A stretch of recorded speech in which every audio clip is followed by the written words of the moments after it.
Pa rin nating minomonitor yung isang low pressure area na huli nating namataan malapit sa katubigan ng Corcuera sa lalawigan ng Romblon. At sa ngayon nga, malit naman yung tsansa na ito ay maging bagyo.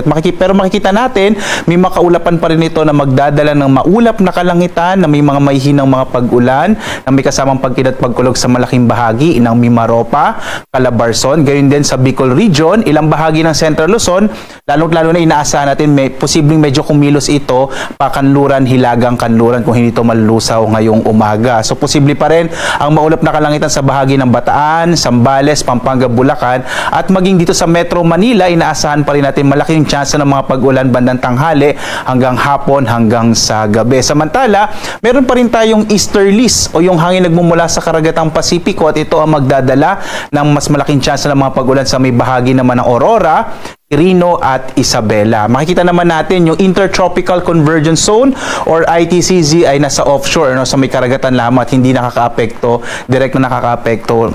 Nitong mga nakarang araw, nagdala ito ng mga pag-ulan sa Mindanao, pero ngayon, ang malaking bahagi ng Visayas at Mindanao ay makararanas naman ng mga isolated o pulupulong mga pag-ulan, pagkulog dulot ng mga localized thunderstorms.